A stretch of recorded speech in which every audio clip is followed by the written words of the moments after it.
ज़्यादा से ज़्यादा क्या होगा, सत्ता जाएगी, और क्या होता है।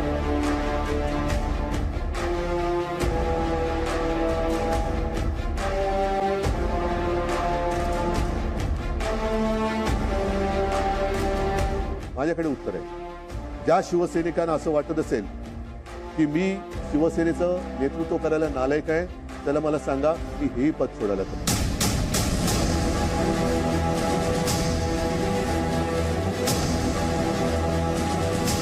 शिवसेना के 40 MLAs अभी यहाँ मौजूद है. शिवसेना के कद्दावर नेता एकनाथ शिंदे के साथ बीजेपी शासित राज्य असम की राजधानी गुवाहाटी में शिवसेना के विधायकों की वो फौज पोज दे रही है जो कल तक उद्धव ठाकरे की वफादार हुआ करती थी. इसमें कुछ निर्दलीय विधायक भी शामिल हैं. पहले इनकी संख्या 30 बताई जा रही थी, फिर ये 35 हुए, इसके बाद 40 और अब इनकी संख्या 46 तक पहुंचने का दावा किया जा रहा है.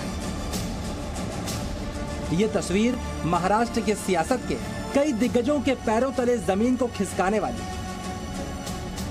और महाराष्ट्र की सियासत में उद्धव ठाकरे को, महाविकास अघाड़ी को ये तस्वीर दिखाने वाले, जोर का झटका धीरे से देने वाले राजनीति के दो खिलाड़ी, पूर्व मुख्यमंत्री और बीजेपी नेता देवेंद्र फडणवीस और कभी उद्धव ठाकरे के करीबी रहे और अब बागी हुए एकनाथ शिंदे.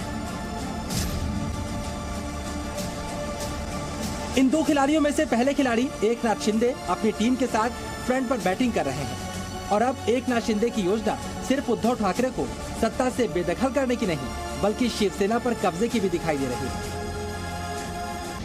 इस चिट्ठी के जरिए जानकारी दी गई है कि एकनाथ शिंदे शिवसेना विधानमंडल दल के नेता होंगे. भरत गोगावले को चीफ व्हिप बनाया गया है.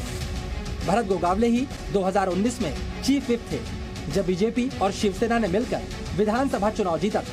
इसके अलावा सुरेश प्रभु को चीफ व्हिप से हटा दिया गया है. चिट्ठी में शिवसेना पर विचारधारा से हटने का आरोप लगाया गया है.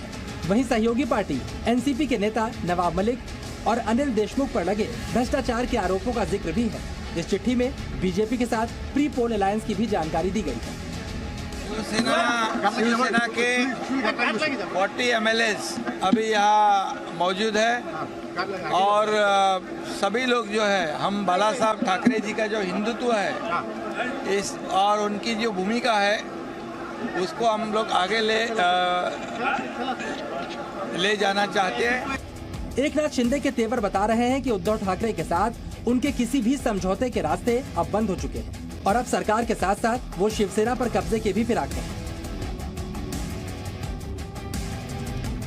महाराष्ट्र में चल रहे राजनीतिक खेल के दूसरे बड़े खिलाड़ी इस वक्त पर्दे के पीछे. देवेंद्र फडणवीस मुंबई से उड़कर दिल्ली गए, आला कमान को राजनीतिक घटनाक्रम की जानकारी दी, दिल्ली से उड़कर वापस मुंबई पहुंचे, अपने दूतों को मुंबई टू गुवाहाटी भेजा और अब खुद बीजेपी विधायकों के साथ मिलकर आगे की रणनीति बना रहे हैं. पूर्व मुख्यमंत्री की ओर से मौजूदा संकट पर अब तक कोई बयान नहीं दिया गया, लेकिन जो कुछ आज महाराष्ट्र की सियासत में हो रहा है उसकी तैयारी के संकेत देवेंद्र फडणवीस ने 1 दिसंबर 2019 के दिन महाराष्ट्र विधानसभा के अंदर ही दे दिए. मेरा पानी उतरता देख मेरे किनारे पर घर मत बसा लेना. मेरा पानी उतरता देख मेरे किनारे पर घर मत बसा लेना. मैं समंदर हूँ, लौट कर वापिस आऊंगा. और आज समंदर वापस लौट कर आने की कगार पर खड़ा है. महाराष्ट्र की सियासत में जो नए समीकरण बन रहे हैं उसमें फडणवीस नए मुख्यमंत्री और एकनाथ शिंदे उप मुख्यमंत्री हो सकते हैं. एकनाथ शिंदे के बीजेपी के साथ हमेशा से अच्छे संबंध रहे हैं और देवेंद्र फडणवीस के साथ उनकी केमिस्ट्री काफी पुरानी है. देवेंद्र फडणवीस सरकार के कार्यकाल में एकनाथ शिंदे को लगभग 1.5 लाख करोड़ की अलग अलग परियोजनाएं जो है उसका मुखिया बनाया गया उनके MSRDC मिनिस्ट्री के तौर पर. और इतना ही नहीं, जो वो नगर विकास मंत्रालय देख रहे थे उसमें भी पूरी तरह से फ्री हैंड मिला. चलिए अब आप ये भी समझिए किस तरह फडणवीस ने महाराष्ट्र में चमत्कार करके सत्ता पक्ष को हिलाकर रख दिया. पहले महाराष्ट्र से राज्यसभा की 6 सीटों में से 3 बीजेपी फडणवीस के गेम प्लान की वजह से ही जीती. इसके बाद विधान परिषद चुनाव में भी बीजेपी के 5 उम्मीदवार जीत गए. इस बीच शिंदे अपने समर्थकों के साथ मुंबई छोड़कर सूरत के लिए रवाना हो गए, लेकिन सरकार को खबर तक नहीं लगी. फिलहाल इन दो खिलाड़ियों के चक्रव्यूह में घिरे उद्धव ठाकरे ने इमोशनल कार्ड खेलते हुए शिव सैनिकों से गद्दारी न करने की अपील की, साथ ही इस्तीफे तक की पेशकश कर डाली। या समोर बसा, मी देतो राजीनामा। चला, मी तुमच्या हातामध्ये आज मी माझ्या राजीनाम्याचं पत्र तयार करून ठेवतो आहे। जे आमदार गायब आहेत किंवा त्याने गायब केलेलं आहे त्यांनी यावं आणि माझ्या राजीनाम्याचं पत्र घेऊन राजभवनमध्ये जावं। मी का नाही जात? कारण मला कोविड झालंय। उद्धव की ये अपील बताती है कि नंबर गेम में वो पिछड़ गए।